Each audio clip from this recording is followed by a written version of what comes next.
शिमला संसदीय क्षेत्र से कांग्रेस प्रत्याशी विनोद सुल्तानपुरी ने कहा, आज कांग्रेस मुख्यालय शिमला में योजना को लेकर बैठक आयोजित की है।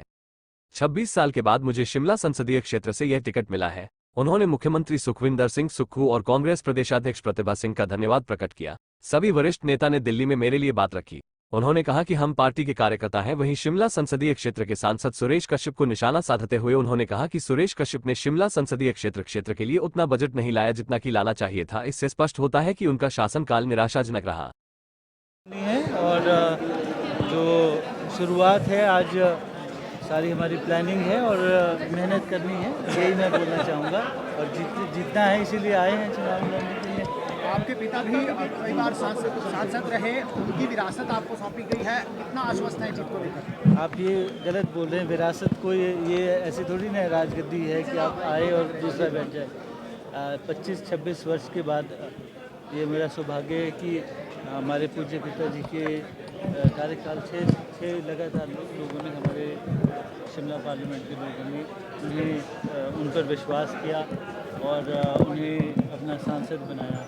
आज 26 साल के बाद मुझे ये टिकट मिला है और आलाकमान का बहुत मैं धन्यवाद करना चाहता हूँ। माननीय मुख्यमंत्री जी, माननीय हमारे प्रदेश अध्यक्ष हमारे प्रतिभा सिंह जी और हमारे डिप्टी सीएम साहब, ये सारी हमारी जो स्टेट की लीडरशिप, इन्होंने जब दिल्ली में ये बात रखी तो ये मुझे सम्मान भी लगता है। और मैं समझता हूँ इसको ये कोई हेरिडिटी या हमारा कोई ऐसा नहीं है। हम तो पार्टी के कार्यकर्ता हैं और जो कार्यकर्ता होने के नाते जो भी काम हमें बोला जाएगा हम। मुद्दे क्या रहेंगे, किन मुद्दों को लेकर जनता के बीच जाएंगे? देखिए, ऐसा है, हम अगर हमें देखने को मिला जिस तरह का इन्होंने कार्यक्रम या कार्यकाल रहा, त्रासदी के समय उनकी एब्सेंस रही और एक सही मायने में रिप्रेजेंटेशन की जो लैक मैं समझता हूँ कमी रही है, उसको देखना पड़ेगा। क्योंकि हमारे जो सांसद अभी रहे हैं, जब त्रासदी हुई तो एक शब्द उनके द्वारा नहीं किया। और मैं तो कई बार इसके बारे में भी बात कर चुका हूँ। मेरे विधानसभा की स्पीचेस में मैंने कई बार उसके बारे में उल्लेख भी किया है कि जो हमारे सांसद हैं उन्होंने अपनी बात हमारे जो लोगों की समस्याएं हैं उसके बारे में कभी जिक्र ही नहीं किया। आज एक हमारी जो त्रासदी हुई उस समय हमारे सांसद मिसिंग रहे।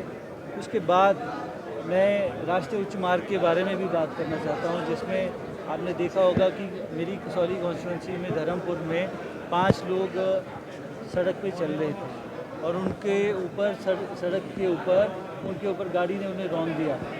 जब मैंने इसके बारे में प्रश्न विधानसभा में रखा तो उन्होंने ये कहा कि इसकी कोई डीपीआर नहीं है। तो इस तरह की काम किसके हैं? जो रिप्रेजेंटेटिव होता है उन्हें ये देखना होता है कि जो समस्याएं हैं उसके बारे में वो जिक्र करें।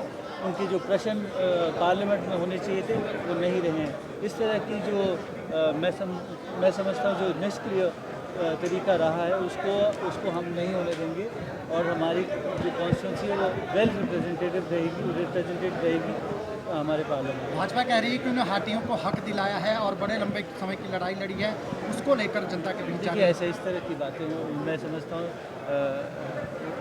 जब आपने जनता की जो बात है वही आपको आगे रखनी है। अगर उनकी कोई समस्या है या कोई भी इस तरह की बातें हैं, ये उनकी जिम्मेदारी बनती है। वो कोई भी हो, मैं समझता हूँ एक रिप्रेजेंटेटिव होने के नाते जो लोगों का मत होता है उसके बारे में आपको चर्चा करनी होती है। इसके लिए क्रेडिट लेने की कोई ज़रूरत नहीं है।